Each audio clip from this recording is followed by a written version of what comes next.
Buenos días de nuevo. Vamos con la segunda sesión de esta mañana del último día. Tendremos como invitados a dos ilustres conocedores de Spinoza portugueses, que son Diogo Pires Aurelio y María Luisa Ribeiro Ferreira. Presento primero a Diogo Pires Aurelio y luego a María Luisa Ferreira. Y conforme los vaya presentando, pues irán dando su ponencia, ¿no? Diogo Pires Aurelio es profesor de la Universidad Nova de Lisboa, es traductor y estudioso de Spinoza. Hasta donde yo sé, por lo menos ha traducido el TTP, el TP y la ética. Y nos va a hablar hoy de un título muy sugerente, la ética como obra de arte. Cuando quieras, Diogo. Muchas gracias y buenos días a todos.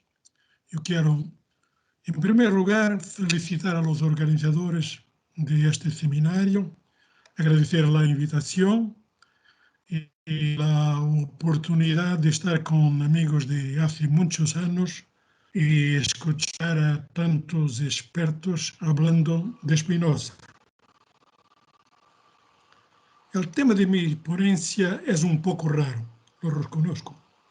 Todos conocen la fascinación e influencia que Spinoza ha tenido desde el siglo XVIII en muchos poetas, novelistas y dramaturgos que evidentemente no dominan los temas de la filosofía. Sin embargo, son raros los que se cuestionan los motivos de esta fascinación y mucho menos los que buscan estos motivos en la singularidad literaria de los escritos del autor. Hace unos años, en este mismo seminario, Pierre-François Moreau planteó este tema y presentó la siguiente explicación. Abro comillas, lo que seduce a los escritores de Spinoza, lo que seduce a muchos lectores, antes incluso que el contenido de la doctrina, es la escritura spinoziana. El brillo de la escritura de Spinoza. Cierro comillas. Mi intención es desarrollar un poco esta idea, buscar lo que hay en esta escritura, intentando identificar brevemente los elementos literarios que hacen de la ética la obra de arte que fascina a tantos artistas. En efecto, si excluimos un puñado de obras en las que se rastrean autores latinos y barrocos que se detectan las líneas de la ética, se diría que la obra es pura teoría, espíritu sin letra, y que la forma en que se presenta el famoso orden geométrico es un artificialismo, un marco inspirado en Euclides con el objetivo de preservar el pensamiento de las infiltraciones retóricas. La lectura es antigua, pero ha perdurado hasta hoy, avalada por intérpretes tan diversos como Russell, Wolfson, Curley y Negri. Todos ellos, de una forma u otra, dan por hecho que el aparato lógico-matemático que utiliza el autor, además de inútil, constituye un obstáculo para la comprensión de la doctrina. Wolfson, por ejemplo, afirma que el autor, comillas, utiliza el lenguaje no como un medio de expresión, sino como un sistema de símbolos mnemónicos. Cierro comillas. Muchos docentes, el poeta Heinrich Heine, uno de los primeros autores de referirse positivamente a Spinoza, había aludido a la cáscara amarga bajo la que se esconde la fruta deliciosa que tiene guardada la obra. Aparentemente, esto sería solo un inconveniente que impide que la ética llegue a un mayor número de lectores. Sin embargo, la metáfora de Heine supone una distinción entre forma y contenido que es anacrónica desde principios del siglo XX, cuando se publicaron los principios de lingüística general de Saussure y se impuso la idea de que la forma y el contenido son como el anverso y el reverso de la misma moneda. E incluso antes, Kant ya había defendido la imposibilidad de imitar en filosofía el uso de definiciones, axiomas y demostraciones, en el sentido en que las matemáticas toman estos elementos. Hegel, a su vez, afirma que el método spinozano de demostración matemática ignora por completo la naturaleza del conocimiento filosófico y su objeto, porque en matemática, añade el mismo Hegel, el conocimiento y el método no son más que formales y, por tanto, completamente inadecuados en filosofía. Por fin, no podemos olvidar Kojève, que decía que, al ser verdad, la ética solo podría haber sido escrita por Dios y, hay que señalarlo, un Dios no encarnado. Precisamente por eso, concluye el autor, tomarse a Spinoza en serio es ser o volverse loco. Nos veríamos forzados, por tanto, a una de dos conclusiones, ambas absurdas. O se confunda a Spinoza con el mismo Dios y la ética es el grado cero de la literatura, un texto saturado de verdad y sentido, sin lugar para la ambigüedad y la ironía, como los cabalistas imaginaban el Antiguo Testamento, o bien Spinoza es solo Spinoza y en este caso la ética no es más que literatura. Contrariamente a lo que supone la crítica del idealismo, la ética asume plenamente su condición discursiva, es decir, de verbo hecho carne, expuesta en una sucesión diacrónica de palabras y en diálogo con el autor, y en diálogo con lo que el autor presume que es la opinión de los lectores. Por supuesto, el hilo conductor de este discurso es el mos geométricos, inspirado en los elementos de Euclides. Pero la secuencia de axiomas, proposiciones y demostraciones no constituye una especie de territorio neutral dominado por una tercera persona que sería impenetrable al juego persuasivo de la retórica. Desde este punto de vista, la conocida interpretación de Deleuze, que enfatiza el contraste entre el rigor geométrico del proceso deductivo y la retórica de los escolios, nos hace perder de vista la forma en que interactúan y dialogan los diferentes estratos textuales. Repartir la obra me parece todavía una forma de preservar la idea de una tensión entre la filosofía y el arte que conocemos de los diálogos de Platón, que se ha vuelto canónico. Incluso en autores más recientes que subrayan la matriz común al conocimiento verdadero y a la poesía, esta idea reaparece a menudo para marcar la diferencia entre los filósofos que incorporan elementos literarios y los que los rechazan.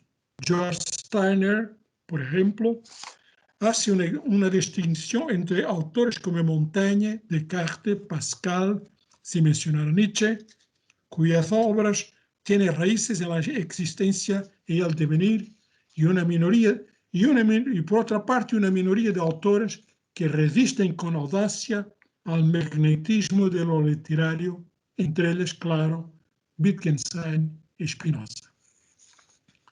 ¿En qué medida esta división de Steiner es real o, por el contrario, es solamente una reverberación de la forma en que el genio literario de Platón escenifica la dialéctica inherente al acto mismo de pensar?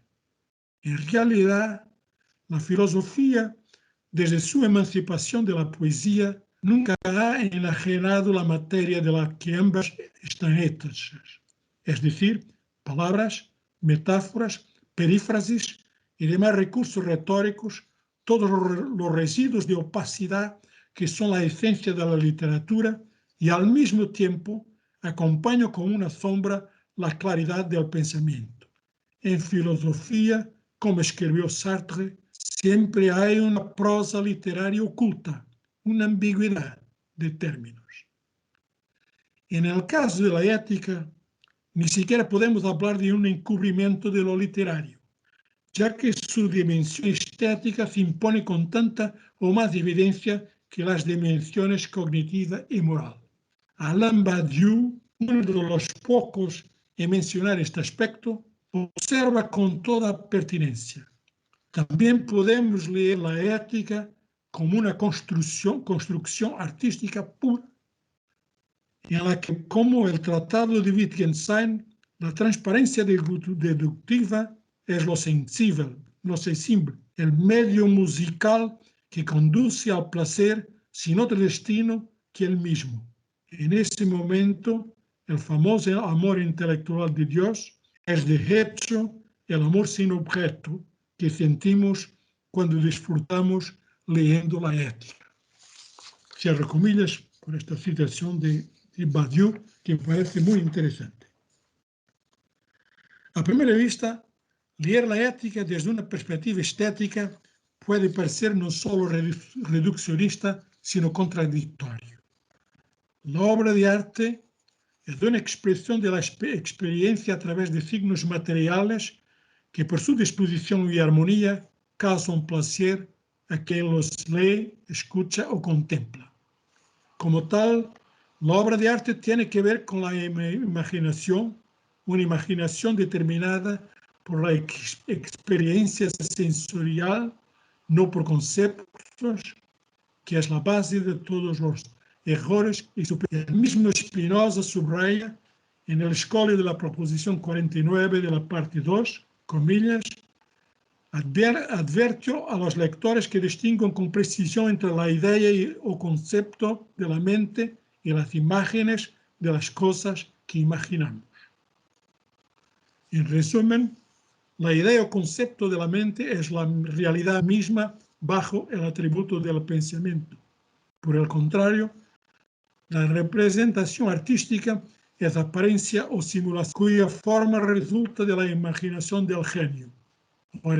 Ahora bien, la ética es un texto que denuncia el carácter ilusorio del primer tipo de conocimiento.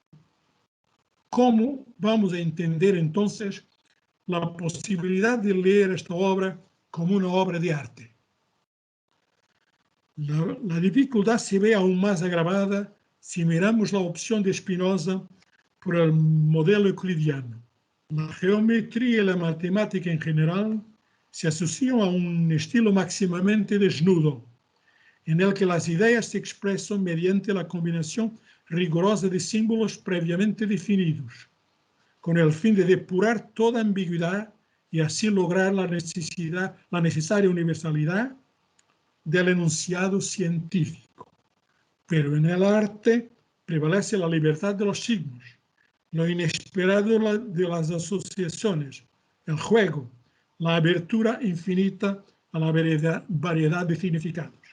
Aquí, la verdad de la obra no está en su correspondencia con un referente externo, material o espiritual, sino en el universo imaginario que crea ella misma. Los signos literarios no expresan más que su propia realidad, lo que se llama la función poética del lenguaje. Es posible entonces tomar un método de exposición altamente formalizado que el propio autor considera, como algunos de sus contemporáneos, no solo un modo de enseñar ars docentes, pero también un modo de investigar la verdad ars inveniende, como si fuera una forma literaria.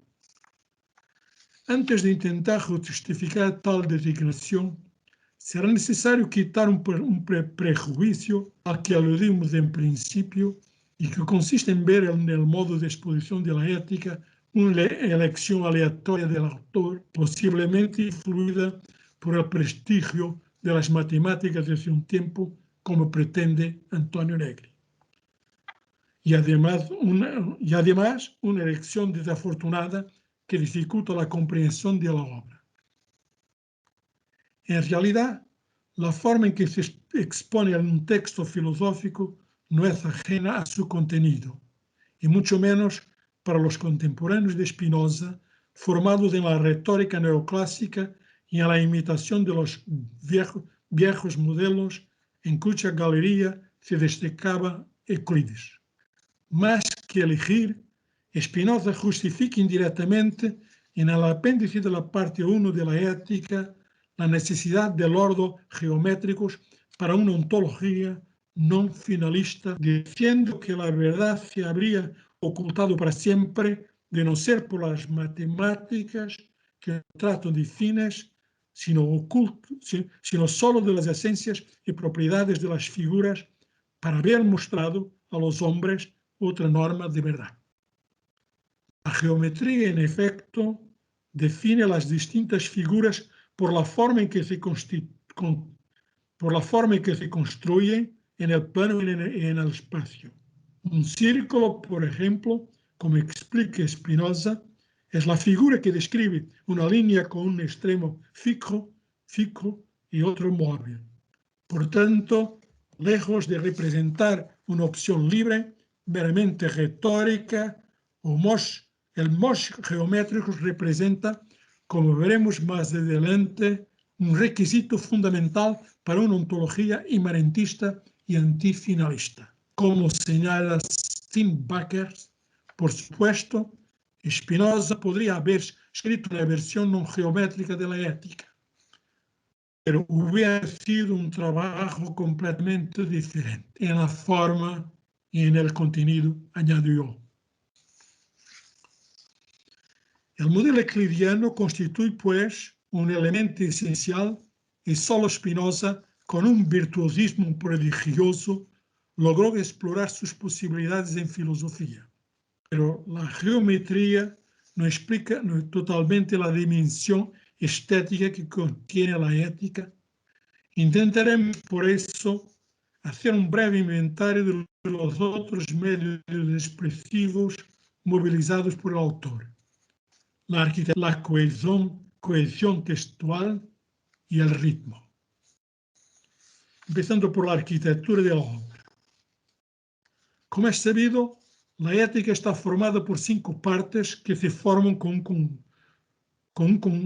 que forman un conjunto de una coherencia inquebrantable. Considerarlas como libros independientes y no como partes del mismo libro, como se hizo hace pocos años, es un error que distorsiona su significado. Cada una de las partes sería incomprensible si no tuviéramos en cuenta su articulación con las que las preceden. Por ese motivo, todas comienzan con un prefacio, a excepción de la primera, que comienza abruptamente con definiciones, imitando los elementos de Euclides. La arquitectura de la ética no se basa en un primer fundamento trascendente exterior a la propia construcción, presentada según el orden geométricus, donde las figuras se definen por la descripción de su proceso constitutivo, la sustancia se revela como causalidad en simultáneamente infire y factum, realización y realidad, sin principio ni finalidad, o para decirlo como Spinoza, natura naturans y natura naturata. La ciencia moderna ya había prescindido de las causas últimas del aristotelismo. Spinoza, además, prescinde de la causa primera. La sustancia es simplemente, su esencia se identifica con su esencia, siendo imposible conceberla como inexistente en algún momento. Perdón.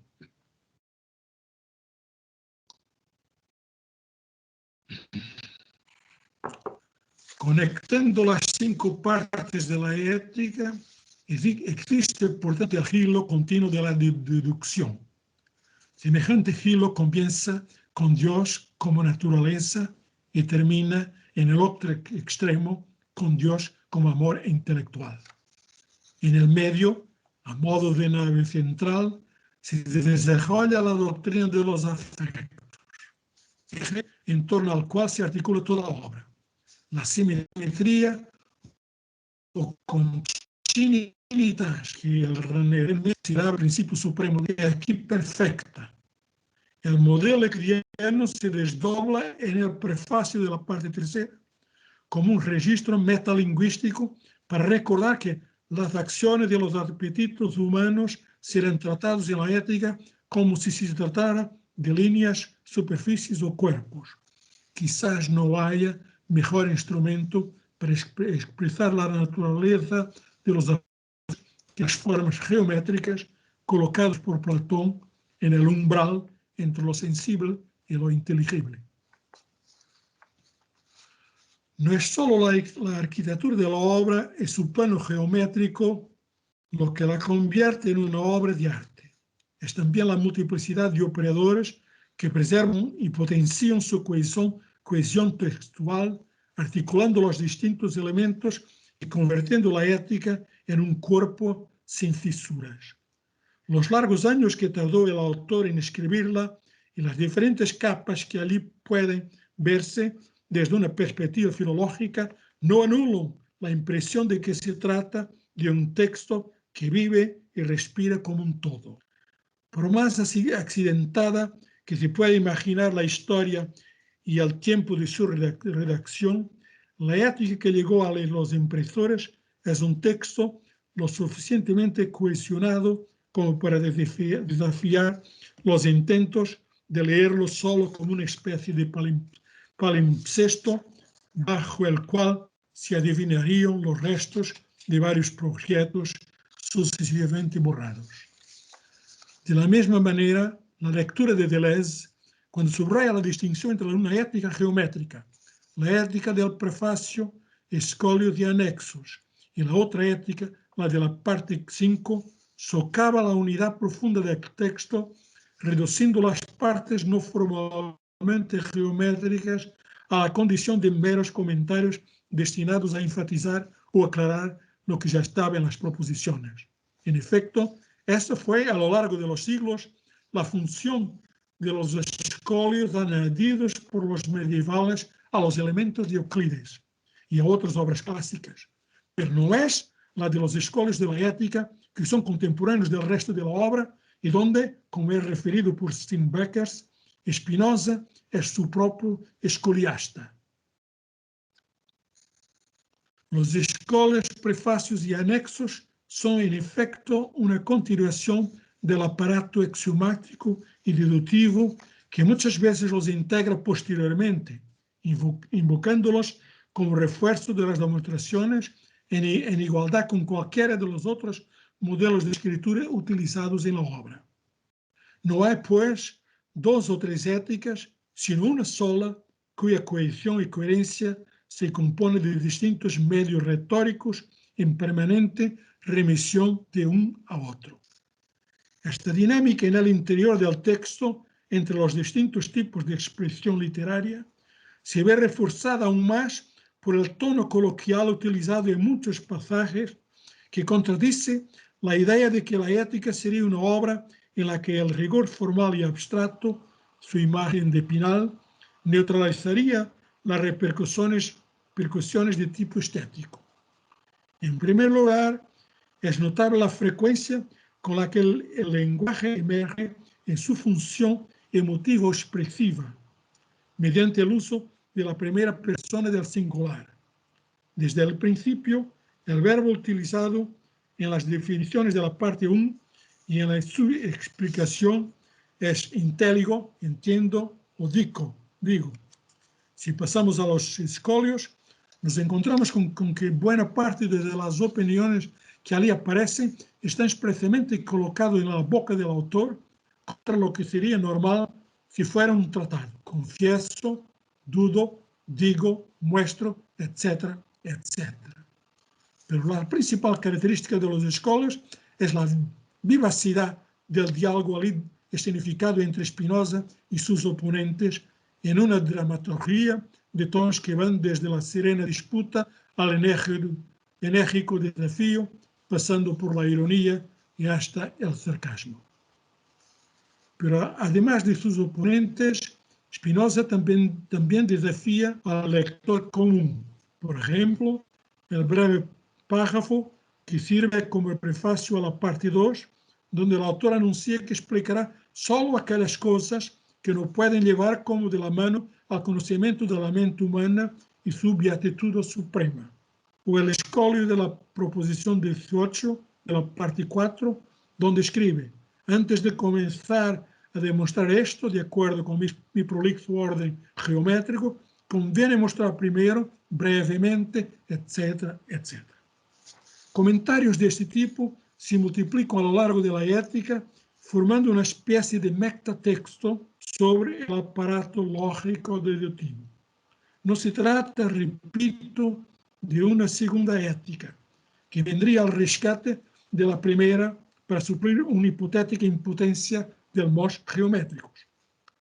Las llamadas a la atención, o como dice Henri Lot, la presencia permanente del lector en el texto pretenden precisamente mantenerlo comprometido en el esfuerzo que requiere la progresión en la cadena deductiva.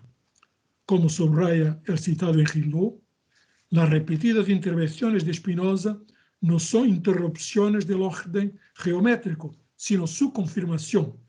Ninguna de ellas, en efecto, se aparta del método ni postula que se deba renunciar a él, aunque sea provisoriamente. Y voy a terminar con el ritmo.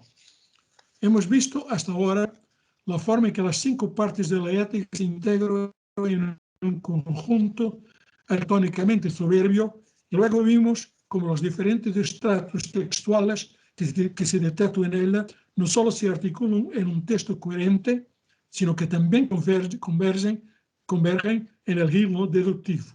La esencia de la obra de arte, sin embargo, está más allá de la de sus elementos y de su psique interior, en lo que comúnmente llamamos ritmo y que determina su estilo. El estilo, dijo Virginia Woolf, es un asunto muy simple. Es todo ritmo. Una vez que lo coges, ya no puedes usar las palabras equivocadas. Cierro comillas. Evidentemente, Virginia Woolf es un asunto.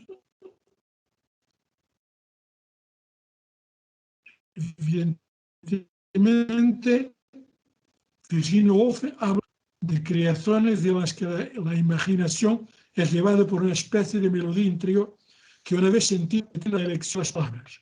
Igual que literatura, también podría, por supuesto, añadir música, danza, teatro, pero en relación a la filosofía tiene sentido hablar del ritmo. Veamos, la ética no es una súmula teórica ni un simple tratado.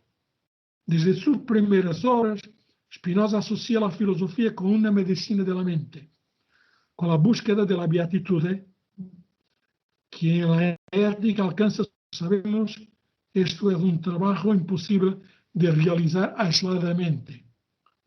Este amor de Dios, dice la proposición 20 de la parte 5, se fomenta tanto más cuantos más hombres imaginamos asociados con Dios por el mismo vínculo del amor. Por tanto, no está en juego la mera exposición abstracta de una secuencia deductiva y sus conclusiones.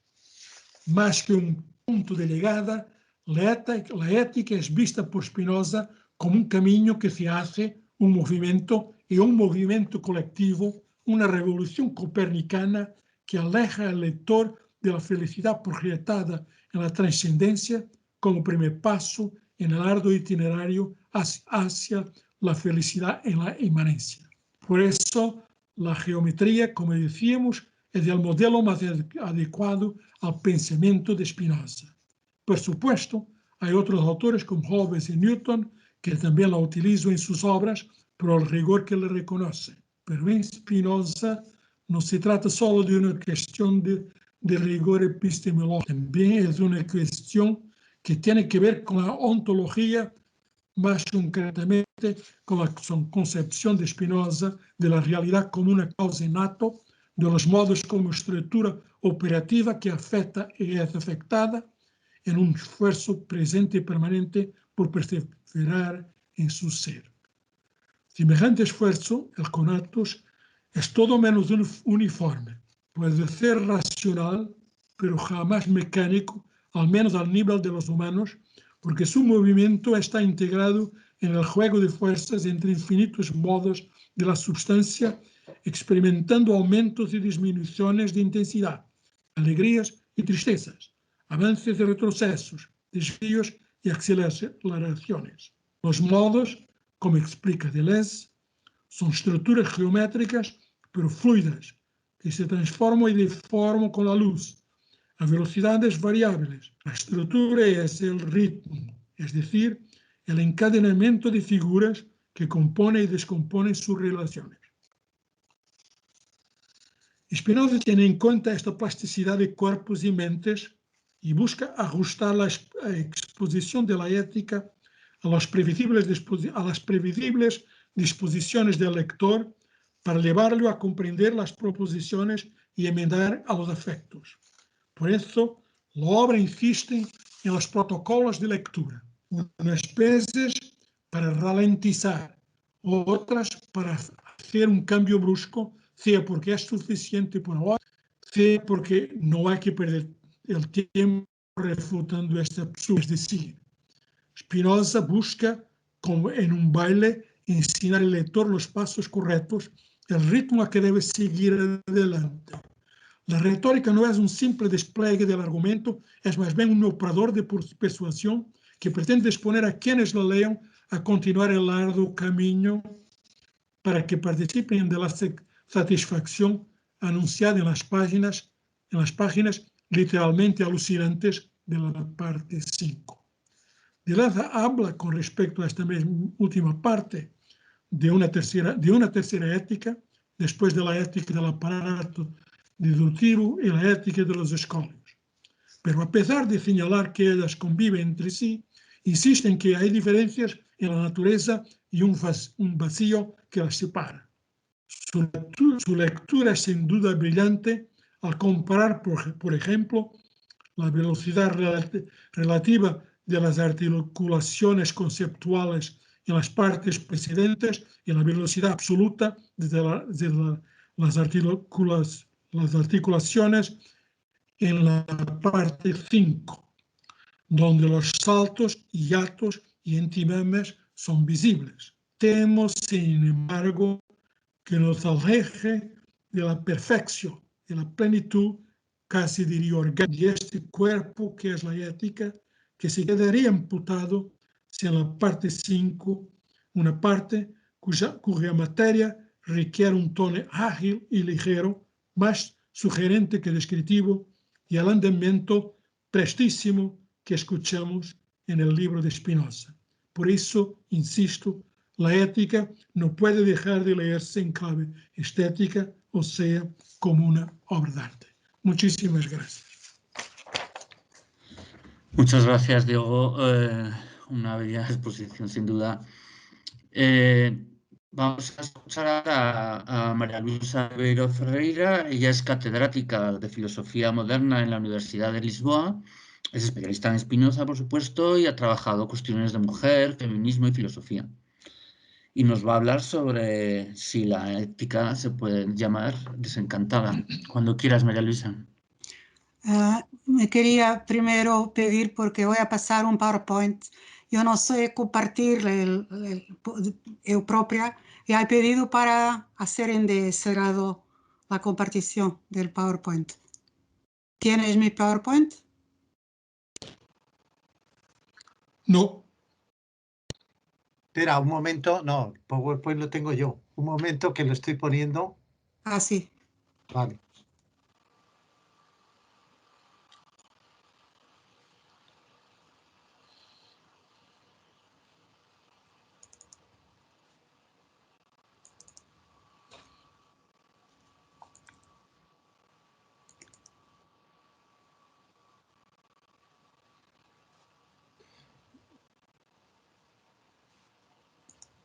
Lo que voy a hacer entonces es, te voy a quitar de primer plano para que se vea el PowerPoint, si te parece.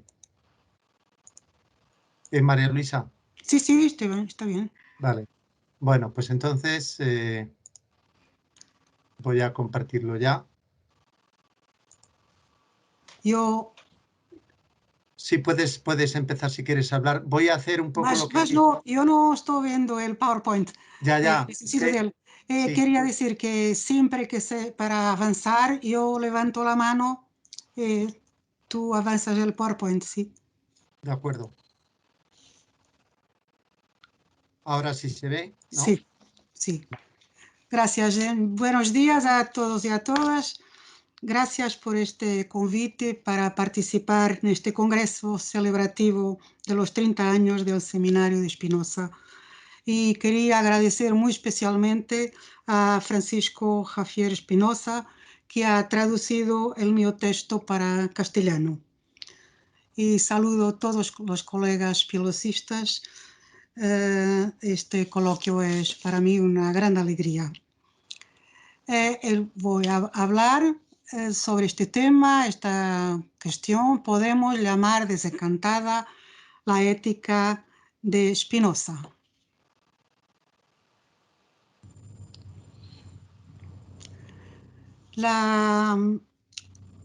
Voy a tratar de estos 4 puntos. Primero, la ética de Spinoza es una tarea rigurosa, científica y ardua. Segundo, la ética de Spinoza es optimista. Tercero, la ética de Spinoza valora la alegría. En cuarto, la ética de Spinoza es esperanzadora y propone la salvación del todo humano. La ética es el lugar por excelencia en el que se estructura el pensamiento spinoziano. Aquí es donde el método geométrico se concreta. Escrita y reescrita en diferentes etapas, es una obra constituida por diferentes texturas en la que podemos percibir varios ritmos. La densidad y la parsimonia dominan en las definiciones, axiomas y postulados, que casi nos agredan en las imposiciones dogmáticas de conceptos. Los prefacios, apéndices y escolios nos permiten respirar, aclarando objetivos, explicando los temas y estableciendo conexiones. Pero el resultado de este entrecursar de escritos es un tejido sin costuras, porque todo el texto parte de Dios o de la naturaleza y converge hacia lo mismo.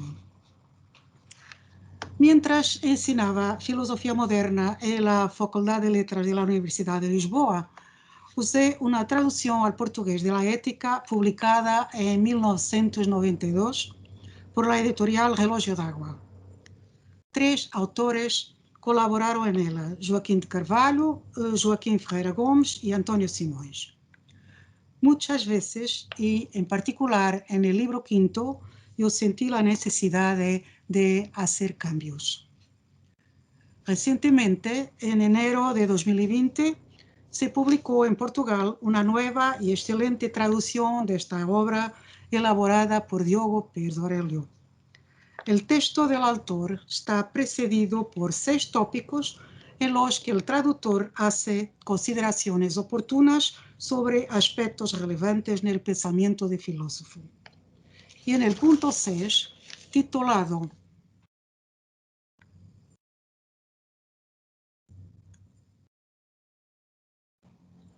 esta es la indicación de la ética, titulado La felicidad de Sísifo,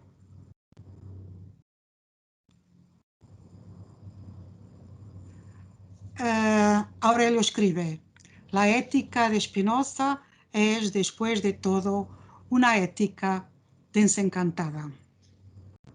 Este texto se propone discutir esta afirmación confrontándola con varios lugares de la ética en los que claramente se dibujan los pasos necesarios para lograr la alegría, así como la felicidad a la que podemos aspirar en esta vida, admitiendo al final del libro quinto que la búsqueda de la máxima realización que un ser humano puede pretender es un camino posible, aunque no todos lo consigan realizar totalmente, porque, como dice el filósofo, todo lo excelso es tan difícil como raro. La idea de que para algunos estará abierto el camino de la salvación se basa en la creencia en las posibilidades humanas, fundamentada en las potencialidades de los cuerpos y de nuestro cuerpo. Nadie, en efecto, ha determinado por ahora qué puede el cuerpo. Es una de las tesis esenciales de la filosofía spinozana, en la que el conocimiento juega una función terapéutica y simultáneamente salvífica. Por lo tanto, Más que clasificar la ética con una obra desencantada, yo la consideraría optimista, rigurosa, científica, objetiva, esperanzadora y realista, en la medida en que nos propone la salvación, salus, un camino que, aunque arduo, es algo posible de lograr. El punto primero: la ética de Spinoza es una tarea rigurosa, científica y ardua. Las múltiples entradas posibles en ética nos llevan todas ellas al mismo fin: acompañar el desvelamiento de la sustancia, percibir su expresión a través de los modos, encontrar el lugar o papel que pertenece a cada uno, lo que implica percibir el orden de esta trama. Los elementa de Euclides son una presencia constante, ya sea en la organización del discurso, ya sea en el carácter deductivo al que mismo obedece. En consecuencia, la lectura de esta obra no es fácil, ni suelta, ni fluida. Hay innumerables pasajes que nos obligan a volver hacia atrás. Hay conceptos que se enfrentan entre sí. Hay tesis aparentemente contradictorias.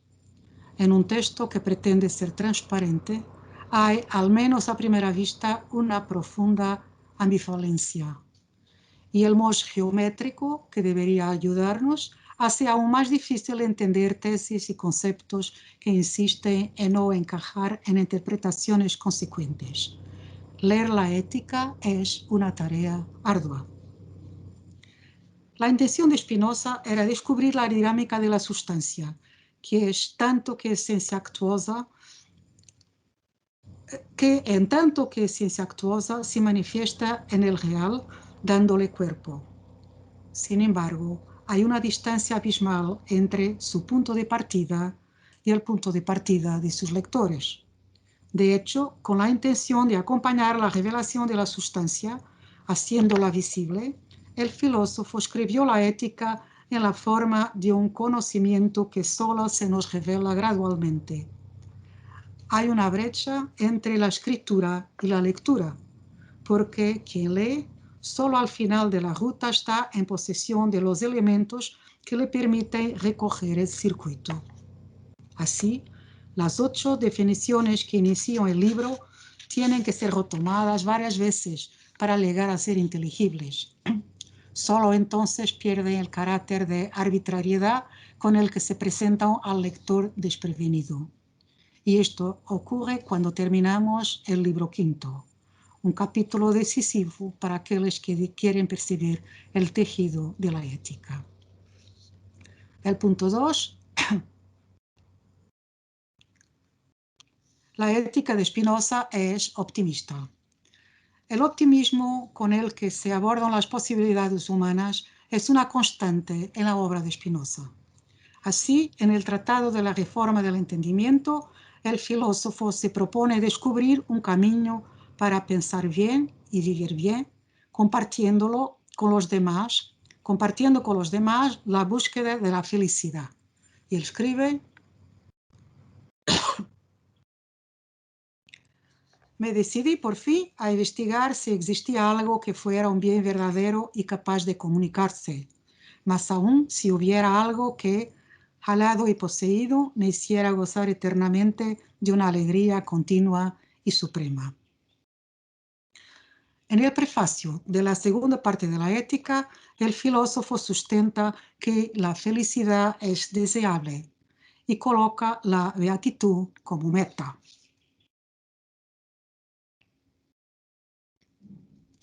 Escribe: paso ya a explicar las cosas que nos puede llevar como de la mano al conocimiento del alma humana y de su felicidad suprema. La gestión de los afectos es esencial para obtener la beatitud, un estado que solo algunos alcanzan. Actuar y padecer son inevitables en todos los hombres, y es tu responsabilidad elegir un objeto de amor que permita la superación de las pasiones tristes, es decir, de aquellas que conducen a una disminución del propio ser. Este solo encuentra estabilidad unida a algo tan fuerte que lo satisfaga plenamente y que le llene el deseo constitutivo de ser, que en todos habita. La capacidad de tomar conciencia del propio ser y de guiarlo en la fuente de la que le llega la fuerza, permite a los hombres alcanzar la felicidad con la que se lleva a cabo la afirmación y el disfrute de la vida. De ahí que el filósofo diga que el sabio no está interesado en la muerte, sino en la vida, argumentando que la sabiduría es una meditación sobre la vida. Él escribe: el hombre libre en ninguna cosa piensa menos que la muerte, y su sabiduría no es meditación de la muerte, sino de la vida. La ética concreta esta búsqueda, cuyo término se encuentra en el libro quinto, donde se nos presenta la beatitud. Esta consiste, en última instancia, en el amor intelectual a Dios, en el encuentro de los hombres unidos por este amor, y en la participación individual y colectiva en la esencia de la sustancia. La felicidad suprema es el conocimiento del lugar que cada uno ocupa en el todo. En Spinoza, Dios se ama y nos ama en la fruición de su esencia. La felicidad se alcanza cuando nos encontramos a nosotros mismos y a los demás en este amor. Cabe señalar que, lejos de ser un obstáculo, el cuerpo humano es para él una promesa de posibilidades que debe ser desvelada. Y el filósofo se considera pionero en esta tarea porque, en su opinión, como escribe en la parte 3 de la Ética, nadie, en efecto, ha determinado por ahora que puede hacer el cuerpo por las solas leyes de la naturaleza, considerada como puramente corpórea. Spinoza cree en las infinitas posibilidades de nuestro cuerpo. La estructura del cuerpo humano es compleja. Los elementos que lo constituyen no solo son numerosos, sino también sofisticados. De ahí sus poderes, de ahí las inmensas capacidades que posee y que la mayoría, por desconocimiento, mantiene inexploradas. Y las leyes que rigen los cuerpos son idénticas porque hay una misma materia que las constituye y que las nivela.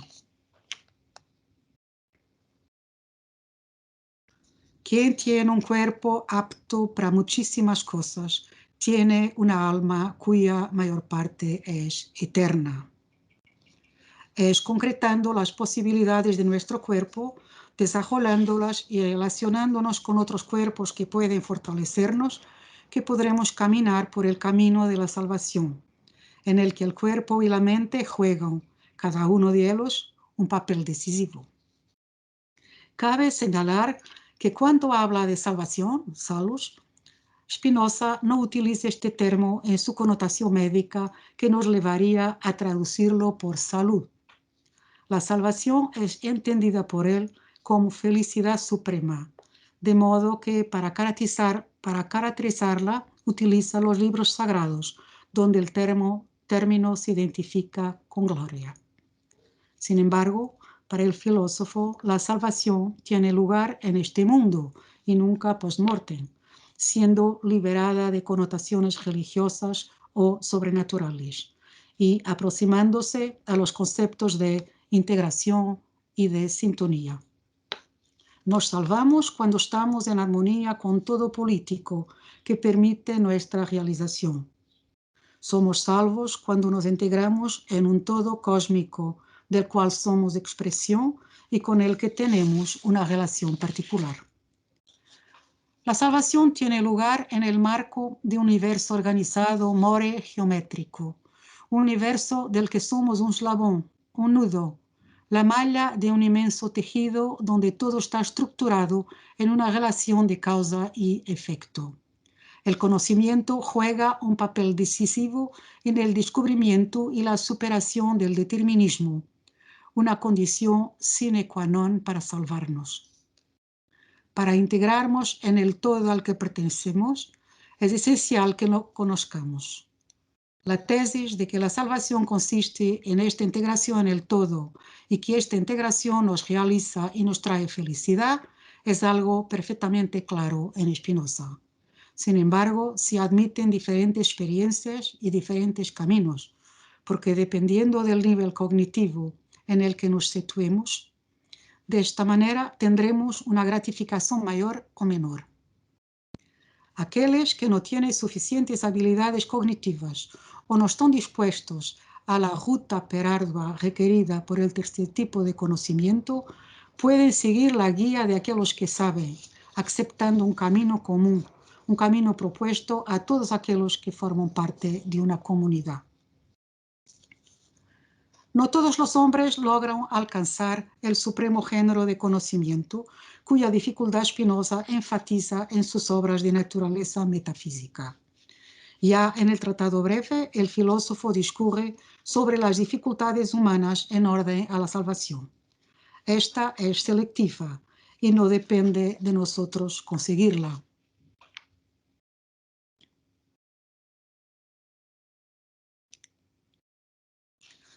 Ahora vemos, pues, que dado que el hombre es una parte de toda la naturaleza de la que depende y por la que también es regido, no puede hacer nada por sí mismo, por su salvación y felicidad.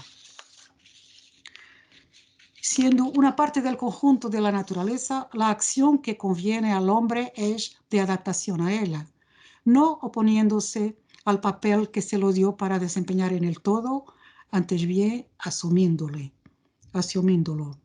Sin embargo, en ética, admite que somos capaces de salvarnos, aunque el camino es difícil.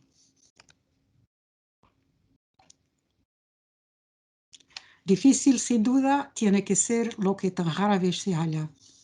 ¿Cómo podría suceder que si la salvación estuviera al alcance de la mano y pudiera ser encontrada sin gran esfuerzo, fuera por casi todos despreciada?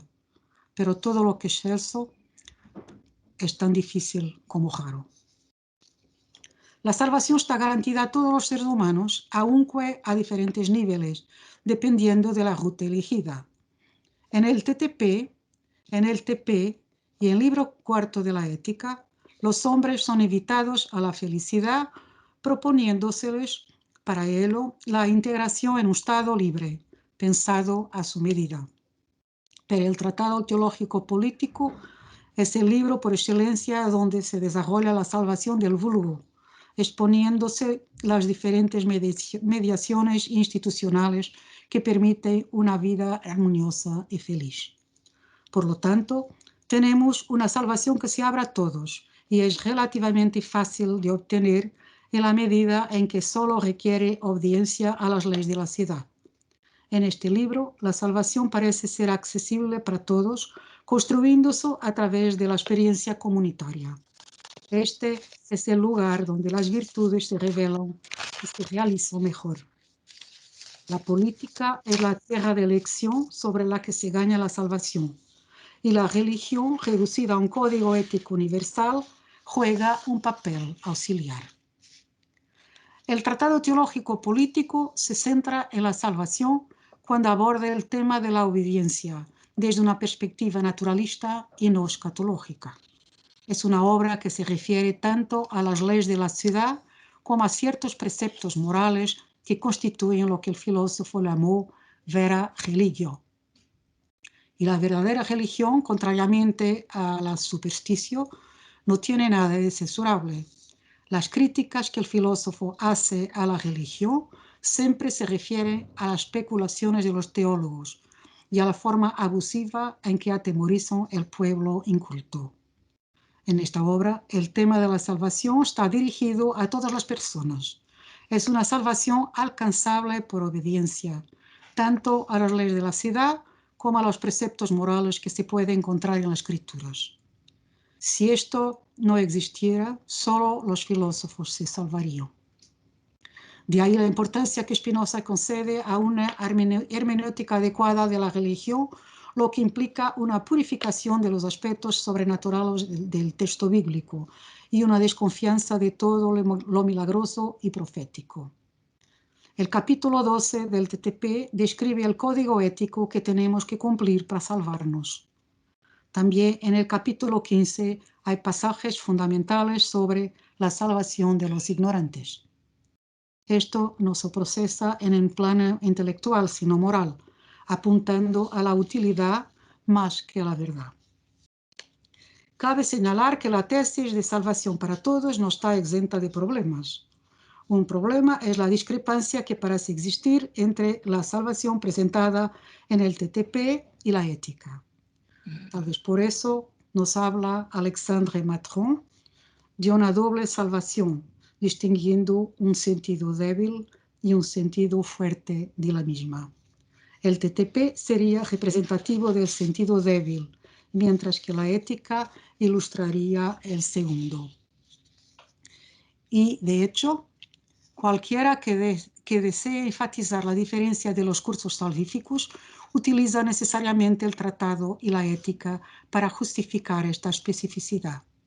En el tratado, el filósofo defiende que todo el mundo puede aspirar a salvarse, siempre que cumplan con ciertas normas y que conozcan la escritura donde tales reglas de conducta pueden ser recogidas.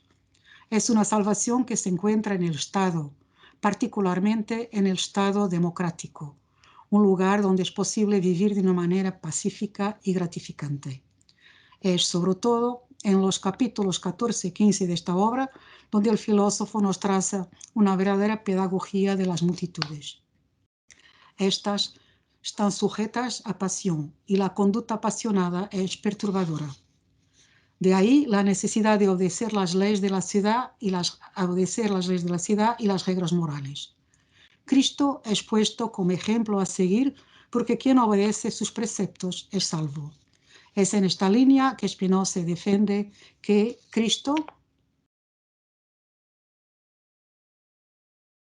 ha pasado la cita de Alexandre Matron, Cristo ha sido la vía de salvación.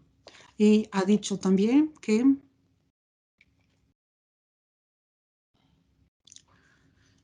si no contáramos con este testimonio de la Escritura, dudaríamos de la salvación de casi todos. Muy diferente parece ser la perspectiva defendida en la ética, especialmente en su libro quinto. Aquí la salvación se refiere expresamente a algunos, poniendo un énfasis particular en los sapiens. La multitud, gobernada por las pasiones, se limita a la imaginación y no se siente atraída por la vía per ardua. Pero para aquellos que apuntan a una realización completa, vale la pena dejar de lado ciertos beneficios aparentemente gratificantes, cambiándolos por otros que pueden traer no solo satisfacción, sino también beatitud. Es sobre todo a partir de la proposición 36 del libro quinto que esta dimensión elitista se acentúa.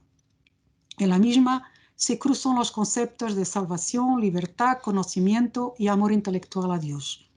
Aquí el registro es el del conocimiento por la ciencia intuitiva, por la cual las cosas se perciben en Dios, en lo que tienen de particular y insustituible.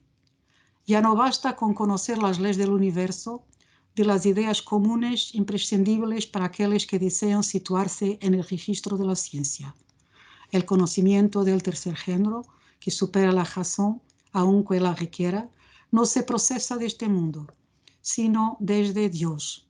Y eso implica un camino que todo el mundo está invitado a tomar, pero en el que pocos se aventuran. Las últimas líneas de la ética constituyen el clímax del pensamiento spinozano, al concluir que la excelencia no está al alcance de todos, porque, como él escribe, todo lo excelso es tan difícil como raro.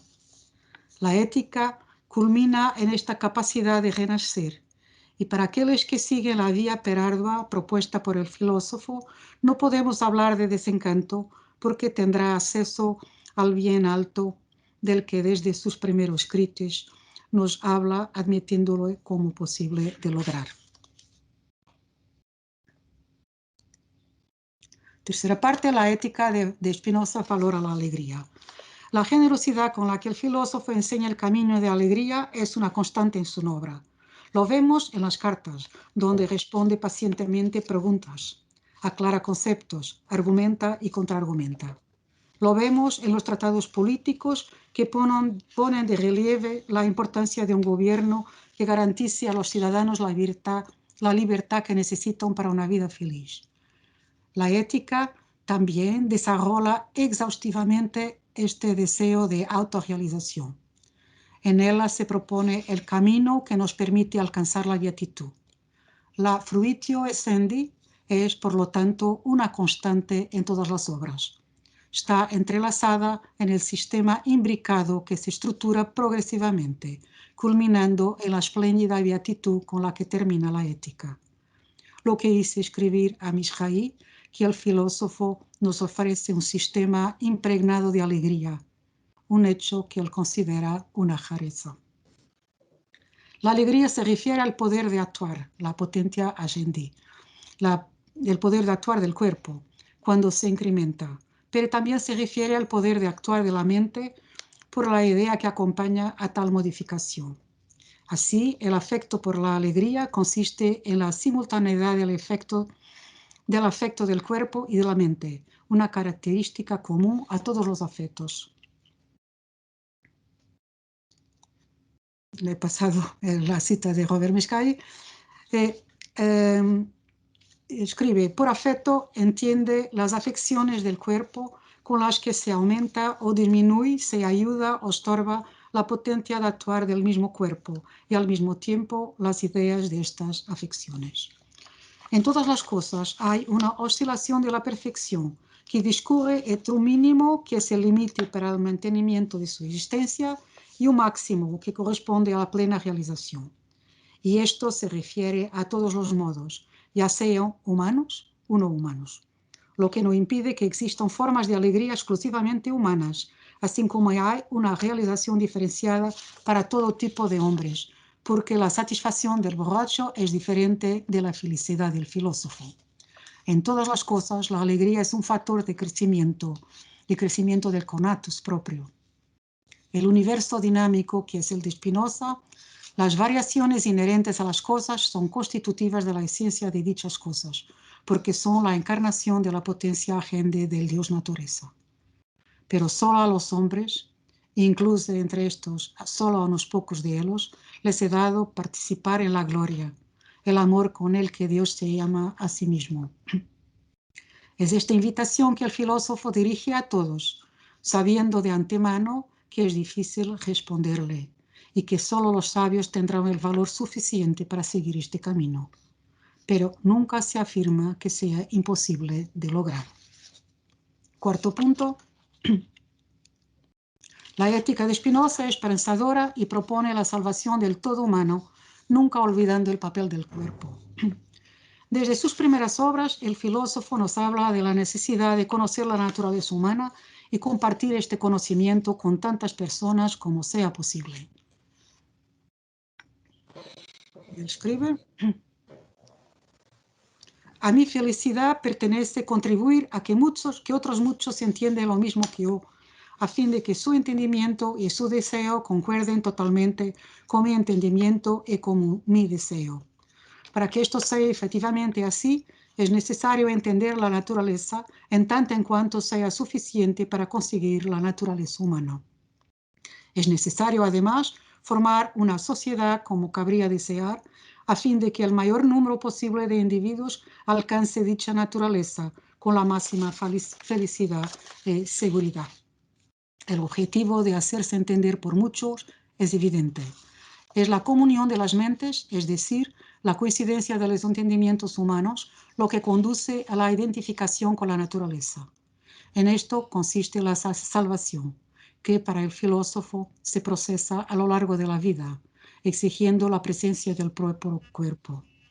Si Spinoza integra en el concepto de salvación algunas contribuciones de tradiciones religiosas, como la realización del bien supremo y la liberación, hay otros aspectos de los cuales se desmarca claramente, como es el caso de una salvación post-morte. La salvación tiene lugar en la vida, y en ella tiene una parte decisiva la manera de considerar nuestro cuerpo.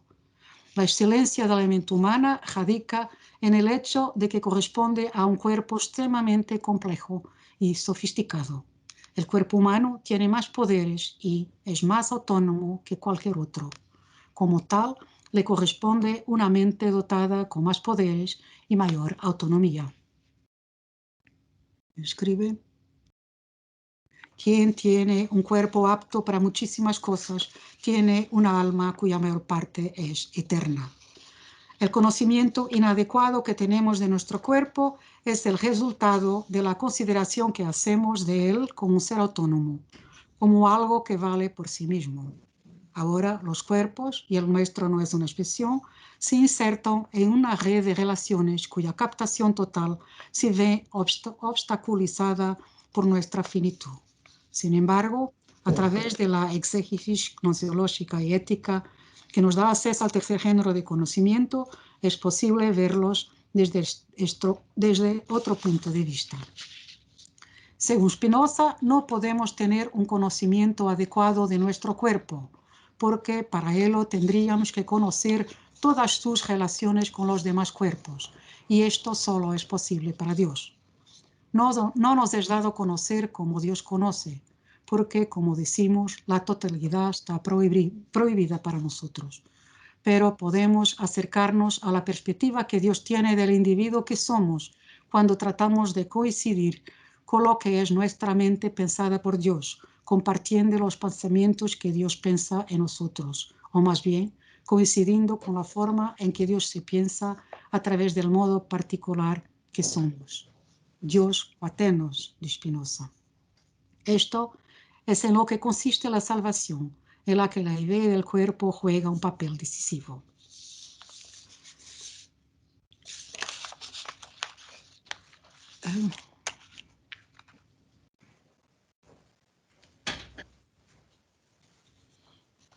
El libro quinto de la Ética nos revela la doble condición de los modos, vistos como existentes en la duración y como los piensa Dios. Escribe Spinoza, las cosas son concebidas por nosotros como actuales de dos maneras, o en cuanto que concebimos que existen en relación a cierto tiempo y lugar, o en cuanto que concebimos que están contenidos en Dios y se siguen de la necesidad de la naturaleza divina. La demostración que precede a este escolio es decisiva para que percibamos el paso del plano de la duración al plano de la eternidad. La mente ve las cosas en un registro temporal cuando las contempla a partir de la existencia actual de su cuerpo. Pero ella es impulsada a buscar otro nivel cognitivo, en el que ella los concibe desde el punto de vista de la eternidad. Por lo tanto, tratando de ver el cuerpo situándose en esta perspectiva. Al conocemos en la adoración lo que sucede en el primer tipo de conocimiento, sensorial e imaginativo, percibimos el cuerpo como contingente, ya sea en su aparecer, fruto de una convergencia de causas, o en su aniquilación, también dependiendo de factores fortuitos. En el segundo género de conocimiento, dominado por la razón, podemos decir que hay ya un cierto punto de vista de la eternidad, porque el cuerpo está integrado en las leyes que regulan los modos de extensión. Podríamos decir que se trata de un determinismo genérico, ya que sabemos las cosas insertándolos en la regularidad y constancia que rigen el universo, pero solo en la ciencia intuitiva, el conocimiento de tercer género, el cuerpo es visto en su particularidad e individualidad como eterno y necesario. El determinismo permanece, pero la relación que se establece es entre un ser concreto y el todo en el que se integra. En este caso podemos decir que el cuerpo no existe en el tiempo, aunque sea desde siempre un modo de la extensión. El conocimiento que tenemos de él es ahora sin reservas, subspecie eternitatis. Dios tiene una idea eterna de este cuerpo. Es la consideración del cuerpo en Dios lo que conduce a la profundización de nuestro ser y lo que determina la salvación, permitiendo una lectura conciliadora entre la perspectiva dominante en el libro segundo, de la muerte de la mente con el cuerpo, y las inquietantes tesis del libro quinto, que en una lectura apresurada podría sugerirnos una vida del alma post-mortem desconectada del cuerpo. De hecho, en esta otra parte de la ética, se nos revela que hay una parte de la mente que no muere, que somos responsables de la mayor o menor extensión de esta parte y, finalmente, que nuestro cuerpo tiene un papel en la obtención de la eternidad. Estoy terminando. Particularmente esclarecedora es la proposición 29 de Ética 5 al establecer que ese conocimiento subspecie eternitatis se refiere al conocimiento que tenemos de la esencia del cuerpo y no de su existencia actual.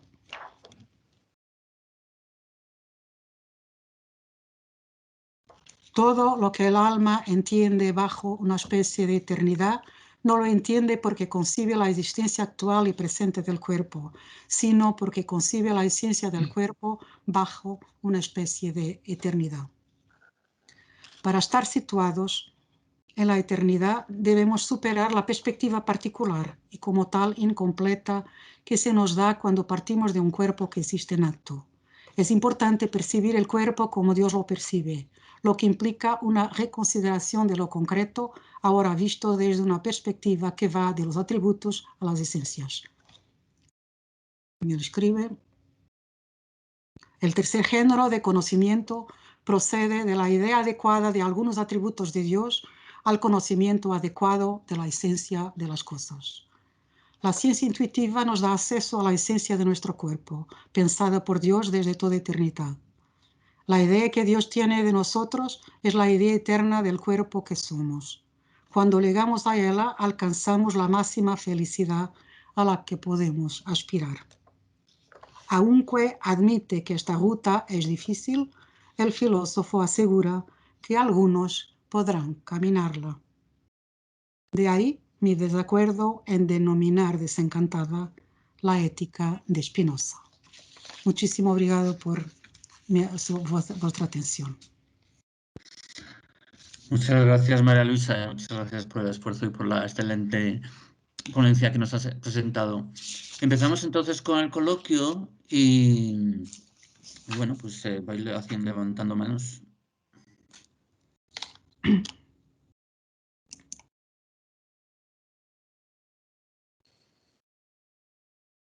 Empieza Luciano, que se ha levantado la mano. Luciano. Sí, gracias. Ya que no... Bueno, para empezar simplemente. Muchas gracias a los dos ponentes. Me ha parecido muy sugerente todo y les mando un saludo cordial. En relación a lo que nos ha dicho el primer ponente, me gustaría, Diogo, me gustaría subrayar, todo me ha gustado, sin duda, pero en particular esa referencia al tono coloquial que hay en la obra de Spinoza y que a menudo pasa desapercibido. Creo que está muy bien expresado así. La ética es sin duda difícil en muchos aspectos, pero tampoco es solemne, hermética, fría, rígida. Creo que ese tono coloquial en la página, o sea, en el texto citado por ti, en Ética 4, proposición 18 escolio, queda perfectamente definido, ¿no? Incluso añadiría que me parece que es en ese mismo lugar, no me acuerdo bien, cuando alude Spinoza a, además de decir eso, que antes de seguir el prolijo orden geométrico me voy a referir a los dictámenes de la razón, ¿no? Como de una manera inmediata, casi espontánea, comprensible por todos, ¿no? Me parece que es ahí también cuando hace referencia a ese viejo poeta español que pierde la memoria, ¿no? Que suponemos que es Góngora. Y donde reconoce Spinoza abiertamente que no sabe cómo explicar ese hecho tan sorprendente que pone en cuestión sus propios esquemas explicativos. Es decir, se supone que ese ser humano que tiene amnesia no ha perdido la proporción de movimiento y reposo que le define, tanto a nivel físico como anímico, podríamos decir, ¿no? La proporción de ideas. Y sin embargo, no tiene la misma identidad. Igual que cuando habla de los niños, de los locos, etcétera, y dice, no sé cómo explicar. estos hechos, esta realidad. De manera que el tono coloquial incluye la perplejidad, incluye la extrañeza, el no tener explicaciones, lo cual hace justamente más rica la obra, sin duda, ¿no? Como diría Edgar Morin, hay racionalidad, pero no hay racionalización a toda costa. Spinoza abre la puerta a lo desconocido, como se ha dicho ya en varios momentos. Quería saber qué opinas sobre eso. Y en relación a María Luisa, muy brevemente, creo que en efecto la cuestión es la cuestión de la salvación, de la salus, en este sentido inmanente, es ser consciente de nuestra pertenencia, de nuestra integración en el todo. Creo que ese es un núcleo sumamente interesante, lo cual indica eso, la vocación, digamos, de pertenencia y el hecho de confiar, que Spinoza parece expresarnos una y otra vez, el hecho de confiar en la realidad, no vivir en la desconfianza, no vivir a la defensiva, ¿no? Me recuerda aquello que decía Bergson a propósito de que hay dos grandes tipos de religiones, las religiones de redención, que no es el caso obviamente, y las religiones de inserción. En efecto, se trata de ser conscientes de nuestra inserción en lo real. Y por eso hay diferentes tipos de certeza, es decir, diferentes tipos de metanoia, ¿no? de transformación de esa conciencia. Está la certeza apodíctica de la razón, está la certeza moral a la que has aludido, María Luisa, la certeza moral del TTP.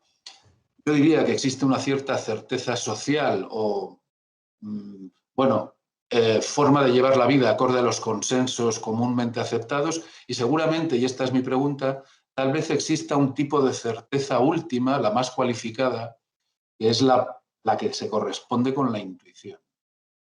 Vale, eso es todo. Gracias.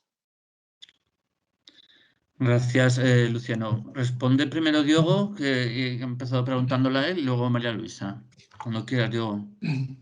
Bueno, muchísimas gracias por tu pregunta, Luciano. Y si me permites, gustaría solo un minuto para aclarar lo que ha parecido una discordancia de María Luisa con el prefacio que escribí por la traducción de la ética, porque estoy de acuerdo con la mayor parte de lo que has dicho aquí, pero lo que digo sobre la ética desencantada,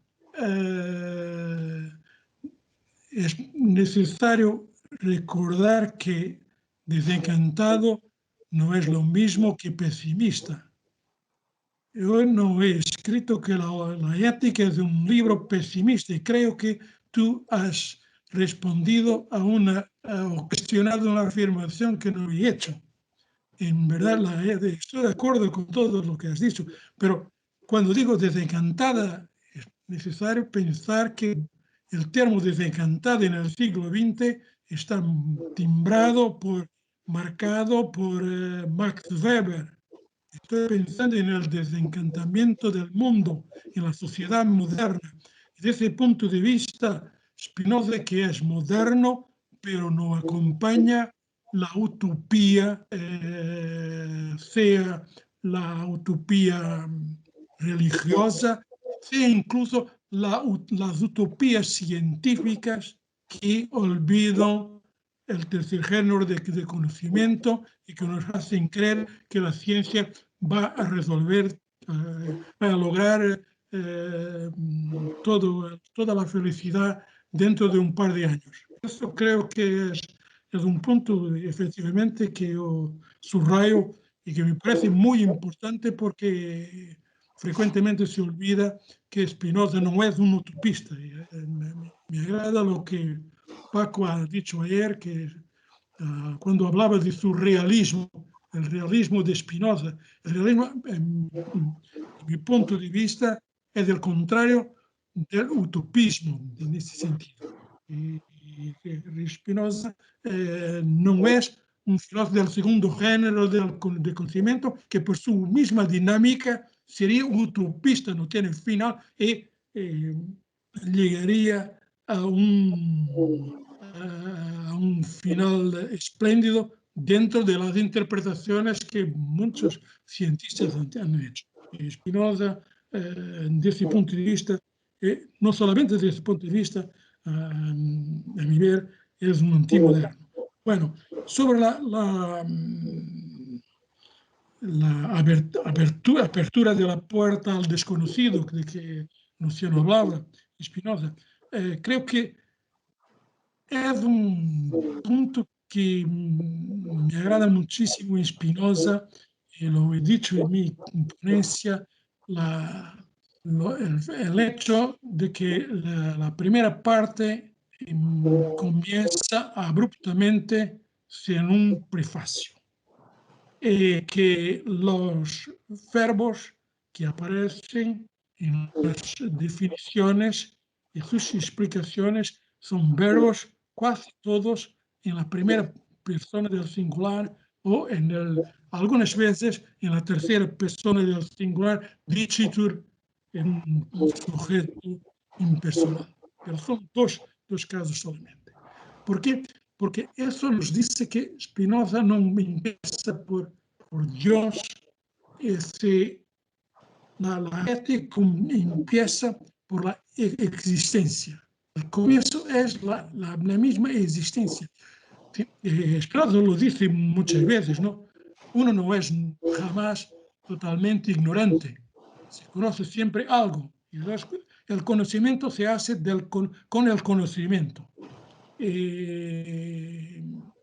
Por eso creo que se empieza por el desconocido, pero no es un desconocido radical, es un desconocido existencial en el que el deseo del cuerpo, el deseo de la mente tiene algunos conocimientos. Quizás el niño en el primer momento no tiene conocimientos, pero los adquiere en un instante.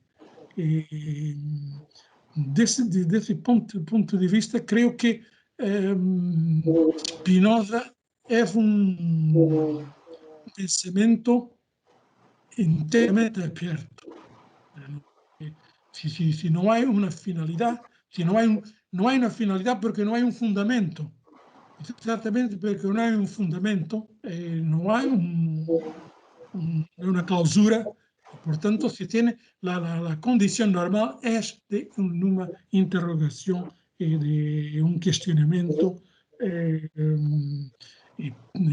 Por tanto, hay lugar para la racionalidad, no para un racionalismo absoluto en que la verdad sea presentada en un momento y como hecha, sea en el presente, sea en el futuro. No hay una racionalidad en la historia como en Hegel, como todo el mundo lo sabe, y Machiré lo ha escrito muy bien. Bueno, es lo que me ocurre de lo que has dicho y muchas gracias por hablar porque es un punto que me agrada mucho. Creo que quizás hay otros filósofos que también piensan así, pero lo único que me ocurre es Wittgenstein. Wittgenstein piensa como Spinoza, desde ese punto de vista. Empezar ya en la existencia. No hay medio de salir de la existencia sin poner en el lugar de un Dios exterior o de algo así y empezar a desarrollar la verdad. María Luisa. Sí, muy breve. ¿Me oyen? ¿Están oyendo? Sí. Agradezco la primera observación que me ha sido hecha. Yo no he comprendido la última pregunta que ha sido la cuestión que han levantado, la última frase que ha dicho él, no he oído. Mas agradezco la sugestión de escribir sobre una certeza social. Le pondré en mi texto porque me parece que es importante como complemento. Cuanto a Diogo, ha sido realmente una provocación face a la que Diogo ha escrito na sua magnífica tradução, que eu muito aprecio, mas ha lido Desencantada no sentido normal de la palabra, y sugiro a Diogo que pone una pequeña nota remitiendo para Max Weber, porque si lo hubiera hecho yo no tendría posibilidad de escribir este texto. Mas Desencantada realmente es su sentido normal es infeliz, sin esperanza, y para mí la ética es una ética de la alegría. Contesto.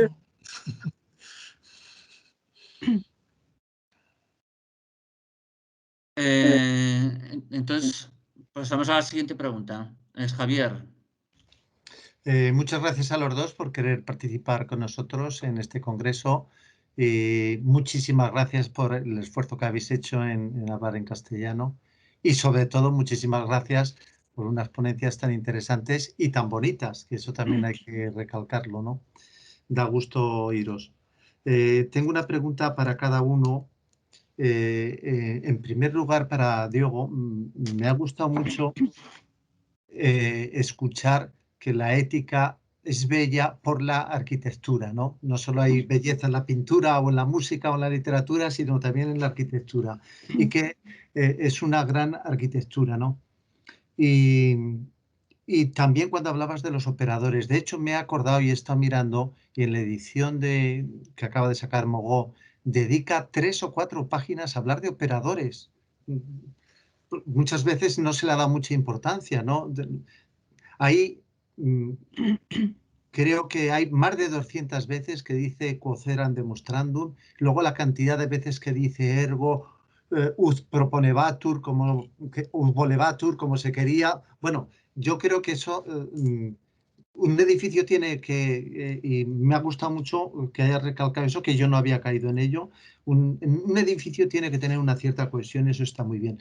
Pero lo que te quería preguntar realmente es, porque no te he oído hablar nada de eso, hombre, una ponencia siempre tiene el tiempo que tiene, es ¿por qué no has recalcado la belleza que tienen muchas fórmulas explosivas de la ética?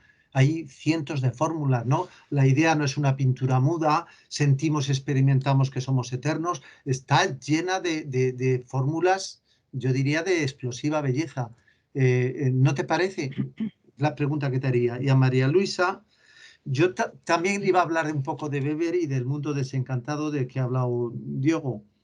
Yo entiendo que un mundo encantado es un mundo donde está lleno de dioses, de hadas, y de siempre que hay problemas, pues hay un deus ex machina que lo arregla, ¿no? Pero el mundo de Spinoza, a primera vista, es desencantado, porque ya no existen ni dioses, ni hadas, ni duendecillos, ni nadie que pueda arreglar los problemas, ¿no? Pero por otra parte, claro, yo creo que no es un mundo desencantado por la racionalidad tecnológica, como dice Weber. Y yo lo que te quería preguntar, si se puede entender lo que has dicho tú, como que al final el mundo que nos propone Spinoza es un mundo lleno de encanto.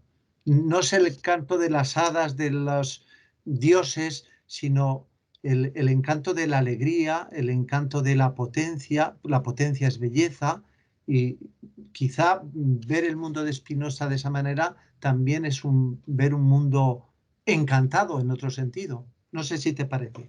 Sí. Gracias. Diogo. Respondo yo. Pues nada más que concordar con la importancia de los operadores.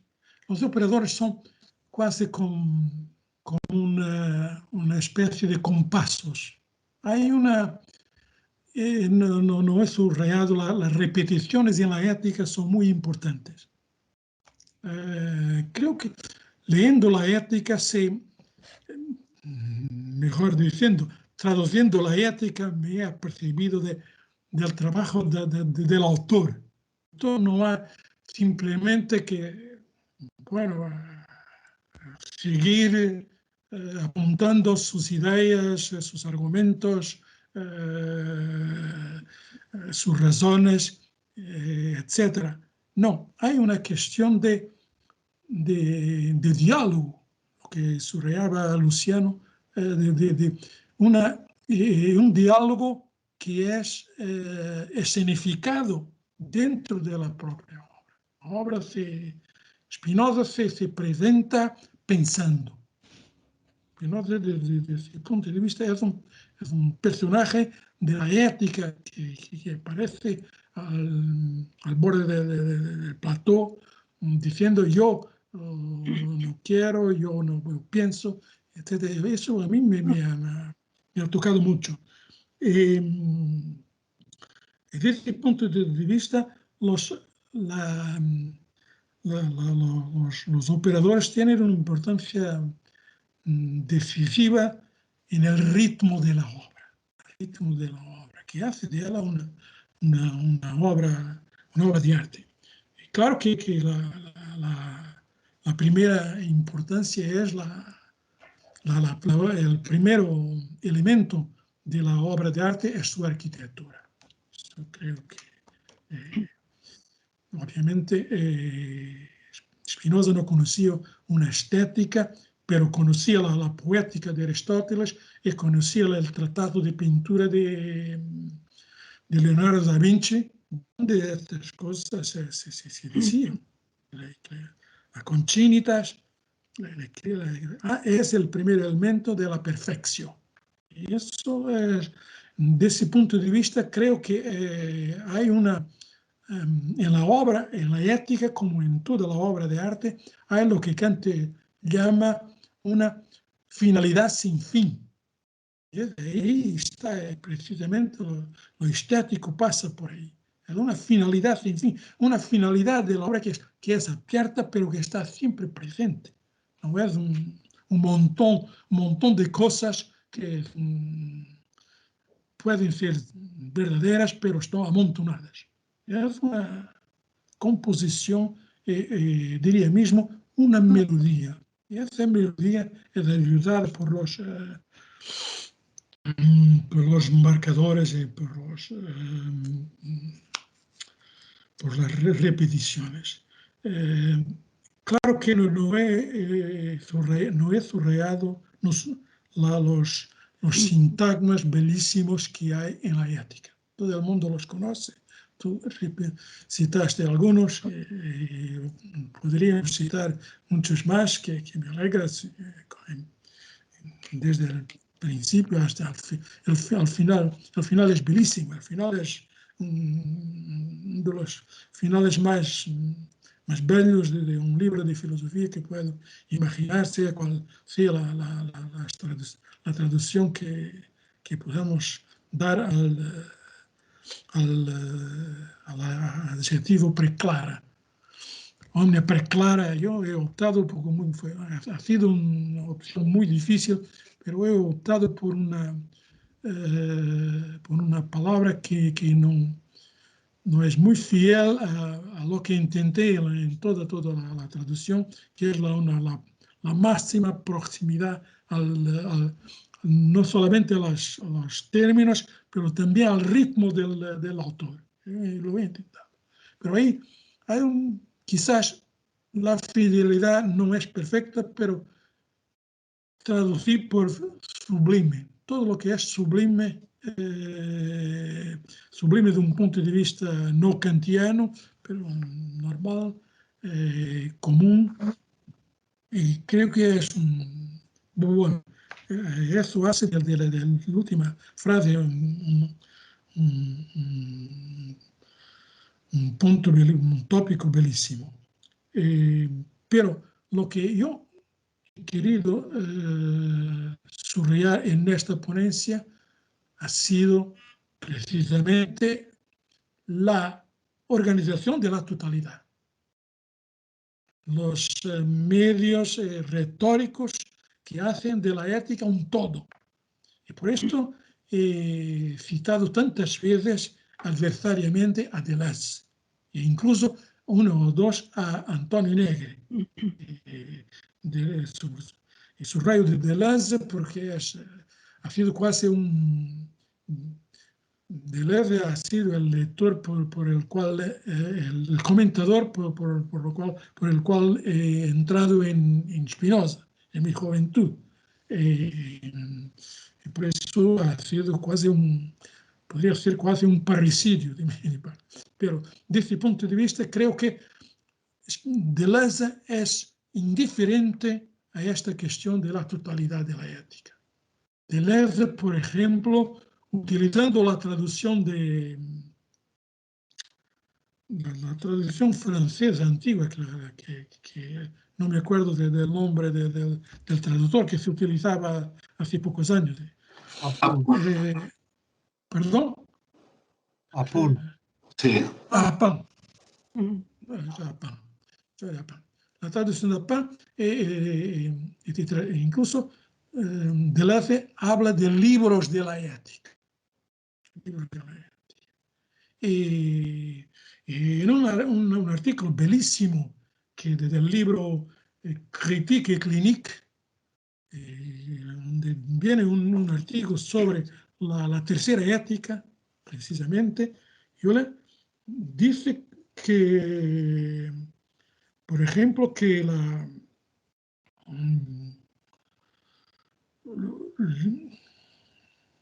s'il est vrai que les scolies renvoient aux scolies, le plus souvent, on voit qu'ils constituent par eux-mêmes une chaîne spécifique distante de celle des éléments démonstratifs et discursifs. Oh, ce n'est pas vrai. Esto no es verdad. Por ejemplo, en la parte tercera, la mayoría de las demostraciones citan escolios anteriores. Entonces, los escolios hacen parte del aparato demostrativo y deductivo. Eso no es verdad. Es una distracción estas que todos los genios también las tienen. Creo que, claro que es muy sugestiva la idea de hablar de dos éticas. La ética de los afectos y la ética de la inteligencia y de lo inteligible. Pero eso no, de mi punto de vista, no realza, no subraya la importancia de un texto altamente coheso, conjugado entre sus partes, la conjugación de sus partes, que es, a mi ver, una más valía de la ética. Y por eso he citado un texto de un autor que, por otra parte, no comparto la mayor parte de sus escritos, que es Alain Badiou, y que desde este punto de vista, sin distanciar de la ética del conocimiento, de la ética de la moral, de la ética como libro de sabiduría, hay también la ética como construcción artística. Y eso lo he encontrado por azar cuando escribía cuando preparaba esta ponencia, pero lo había ya subrayado en el prefacio, en la introducción de mi traducción de la ética. Y por eso, eso era, de hecho, el foco, el objetivo de mi ponencia, pero claro que se podía añadir muchísimos ejemplos de sintagmas bellísimos que hay en la ética y que enriquecen y hacen aún más de ella una obra de arte bellísima. Ana Luisa. Yo voy a ser muy breve. Yo no hablaría de Encanto, porque Encanto es realmente fuera de la realidad. Tampoco estaría desencantada porque a la primera vista me identificaría con pesimismo y no sabemos que Spinoza es confiante en el poder del cuerpo, por ejemplo, cuando él dice, ninguém sabe lo que puede un cuerpo. Por tanto, yo diría que él es realista y que sabe tirar todas las potencialidades que se encuentran en el ser humano para llegar a ser feliz. No diré más. Muchas gracias. Salvador quiere hablar ahora. Hola. Buenos días o ya casi buenas tardes, mejor. Quería dar las gracias a los ponentes, a María Luisa y a Dogo, por me han encantado las dos ponencias. Y también a todos los ponentes de estos días, que la verdad he disfrutado bastante y no he tenido el gusto de la ocasión de agradecérselo, ¿no? Le quería hacer una pregunta a María Luisa, pero es una pregunta un poco, tengo que excusarla un poco antes de hacerla, ¿no? Verá, yo estoy escribiendo un libro que se llama ¿Qué es el alma?, que pertenece a una colección de una editorial nueva que está poniendo en marcha se llama Biblioteca de Conceptos Fundamentales, una colección de conceptos filosóficos, científicos, pero dedicada al público en general, ¿no? Y yo tengo que contar ahí a la gente de la calle. Y la idea de la colección es acercar un poco también, sobre todo la filosofía, al público, ¿no? Que la gente lo entienda, ¿no? Y por eso me excuso, ¿no? Porque voy a hacer una pregunta que es de perogrullo, y si no digo esto, pues parecería, pues no sé, sería el ridículo con la pregunta, ¿no? O sea, si yo escribo sobre Aristóteles, diría, para Aristóteles el ser humano es un cuerpo y un alma formando una sola sustancia, y después de la muerte del cuerpo no hay nada, ¿no? Y si hablo de Platón, diría otra cosa, y si diría de Santo Tomás, otra cosa. Si tuviese bueno, de hecho lo tengo que poner, ¿no? Si tuviera que poner cuál es la concepción antropológica de Spinoza y qué piensa o qué idea tiene de la eternidad o de la salvación, como habéis hablado. ¿Por qué? Porque yo me hacía una idea, pero después de escuchar a María Luisa y otros ponentes hablando del mismo tema, es que no lo tengo claro. María Luisa, cuando quieras. Como sabes, la alma es una otra manera de decir el hombre. En portugués, me parece que Diego no habla de alma, ¿no? Tú usas el término alma en tu traducción. Una vez en el Tratado Teológico Político, que es cuando Spinoza utiliza alma, ánima, yo traduzo por alma. Pero claro, cuando Spinoza escribe mente, yo tradujo por mente, siempre, que es una palabra portuguesa y castellana. Y no comprendo por qué se ha traducido en portugués por alma. Sí, porque yo prefiero siempre el término mente, la mente, porque me parece que es más fiel al pensamiento de Spinoza. Cuando hablamos de alma, sobre todo cuando el término en portugués, hay siempre una connotación religiosa o sobrenatural. No, nada de eso existe en Spinoza. La mente es lo que permite pensar. El pensamiento está en el cuerpo y por tanto el hombre es una totalidad que se puede escribir o describir a través de la mente, a través del cuerpo, con funciones diferentes. Por eso la idea de una alma o de esa idea que tú procuras, las personas de la calle a quien preguntas qué es el alma, ciertamente te irán por una vía religiosa o trascendente o espiritual meramente. Nada de eso está presente en Spinoza. Bueno, pues la verdad que me quedo bastante más perplejo que antes. Disculpen, pero yo no conozco a Spinoza, lo estoy estudiando y además me está encantando lo que estoy leyendo. La ética sí la he leído, en la carrera también lo he leído algo, ¿no? Pero ahora desde luego es cuando ya no lo tengo nada claro. Pero no quiero hacer el debate demasiado largo, ¿no? O sea, pero si he entendido mal, en Spinoza, alma es sinónimo de mente. Sí, para mí es la lectura que faço de alma es la mente, la capacidad de pensar, la capacidad de raciocinar, la capacidad de Pero esa descubrir. es la idea de alma de la modernidad, desde Descartes, ¿no? ¿Cómo? Que esa es la idea de alma de Descartes y a partir de ahí, o sea, la idea de sujeto moderna es la idea de yo consciente, de yo Sí, de mente, o sea, aunque el más. término tenga, o sea, verá, yo creo que el término mente, o sea, o el término alma y mente, siendo sinónimos, no tendría ninguna connotación religiosa o espiritual en cualquier autor, pero en Spinoza también. Eso sí que ya no lo entiendo. Spinoza no tiene una connotación religiosa. No, espiritual. Descartes podrá tener porque Descartes es un cristiano profundo.